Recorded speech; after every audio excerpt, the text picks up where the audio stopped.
Hey pen friends, welcome back to my channel. If you're new here, my name is Devin. I love talking about all things pen and paper, so if that's your jam, be sure to hit the subscribe button for more journaling and planning videos just like this one. As we quickly approach the end of May, it's time to set up our bullet journal for the month of June. Be sure to check out the description box for links to all the stationery and supplies that I used in this video. For those of you who have watched my previous plan with me's, you'll see that the craft paper brush marker combination is still going strong. I just can't seem to break away from it. I really like how it looks, so we're gonna keep on using the craft paper and the brush markers until I get tired of it. I guess you could say that I'm a creature of habit in that way. I like to do the things that I like to do, and obviously, but I just don't deviate until I feel a need to, if that makes sense. Anyways, June marks the third month in my bullet journal, and guys, I'm still loving it. It's so great to be able to customize the things that I want in my planner, and I felt more productive and more efficient with my time. I've mentioned it before, but having a bullet journal has definitely opened up a more creative side that I feel like I've kind of pushed away, or I don't want to say that I've pushed it away. I guess I didn't know how to tap into that, but having a bullet journal has given me a vehicle to just play, you know? So that's been really awesome. For the month of June, I did opt for a traditional monthly calendar.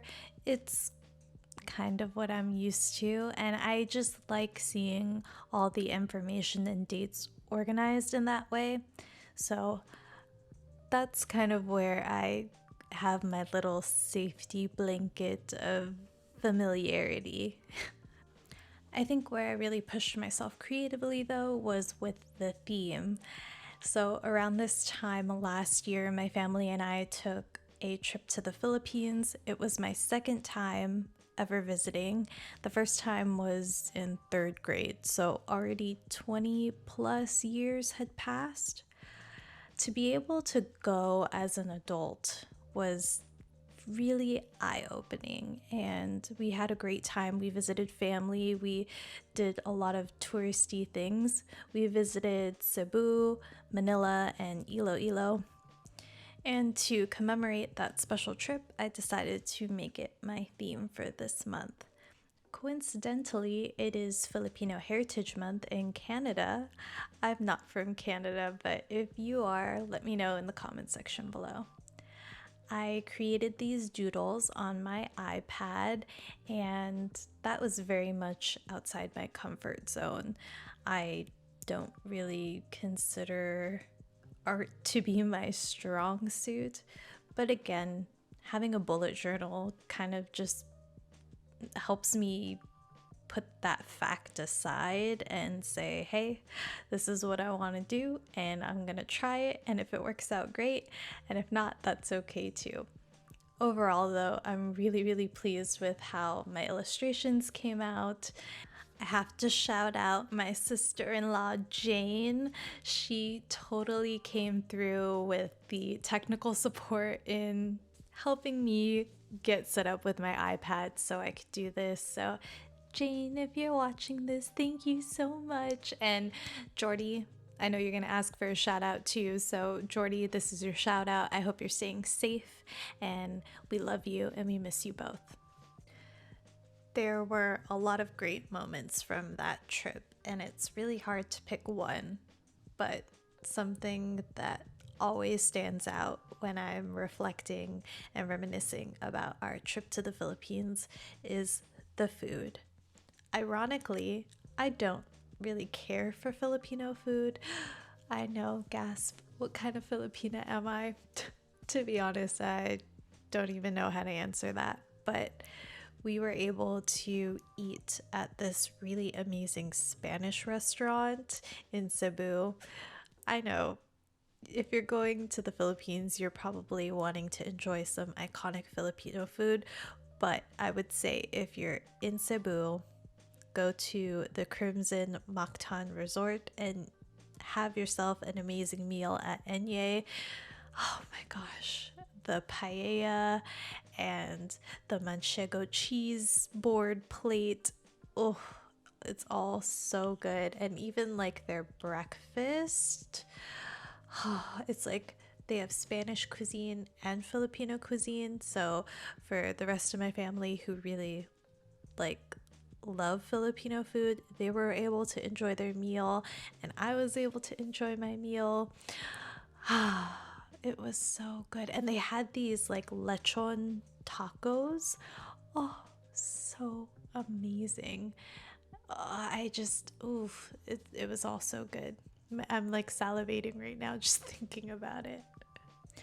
Okay, so back to the planner setup. I'm just putting a section called Don't Forget for a list of things that I don't want to forget. These are sort of monthly tasks or pending tasks that I need to take care of this month. And next to it, I put my little halo halo doodle. I would actually prefer mango ice cream when I'm having halo halo, but I thought the purple ube color looked better, so that's what I opted for. My favorite part of halo halo is the leche flan. Like, I wish they would put more. If we could designate a full layer of leche flan in halo halo, that would be bomb. And I think like that's the thing with me. I don't typically care for Filipino food, but I can get down with the desserts, y'all. Like, it's so good. I love mamon, polvoron, halo halo, taho. Oh my gosh, that was the one thing that I did not have when we were in the Philippines was taho. And it was probably too hot for it anyway, but I think that might be my favorite Filipino dessert. Oh, I'm making myself so hungry talking about all this food. So let's get back. Let's focus on what we're doing here. So I'm just putting in my little chores tracker.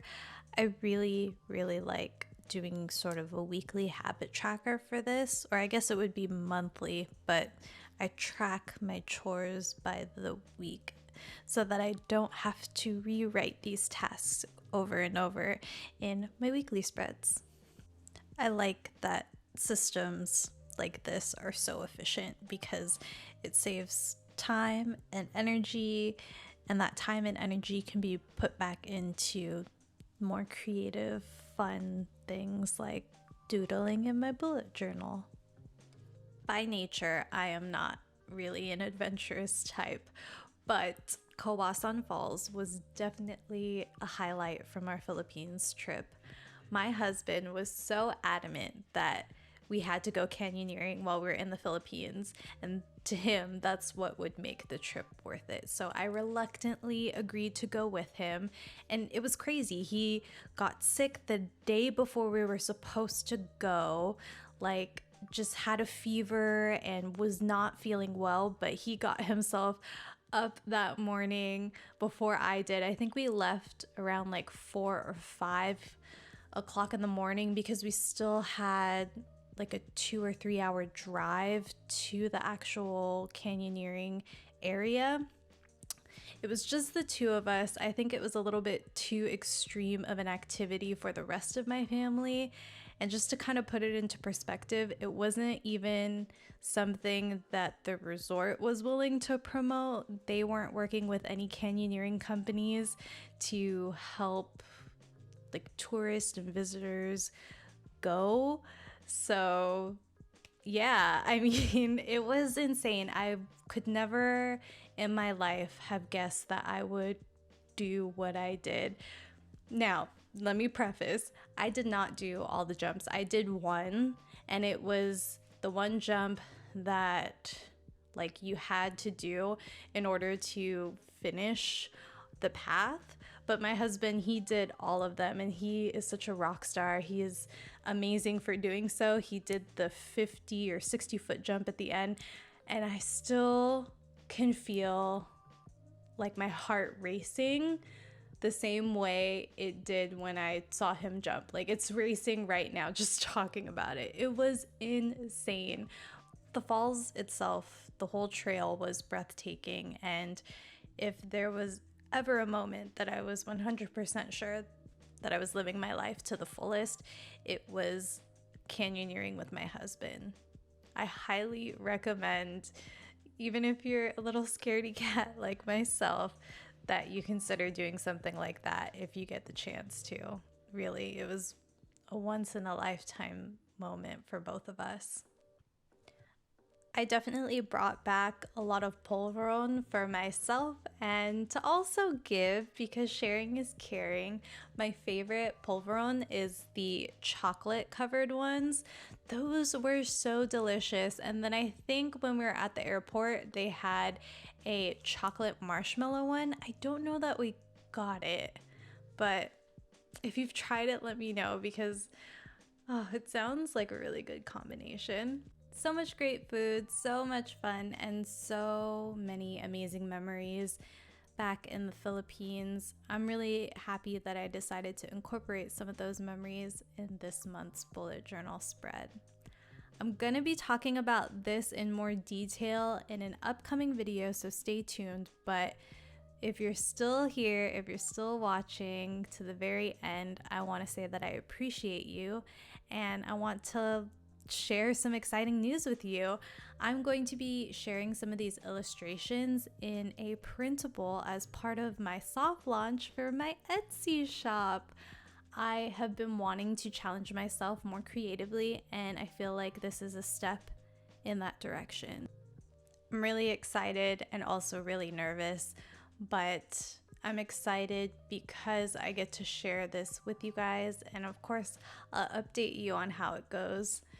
Whew, fingers crossed. So soft launch June 1st. Mark your calendars.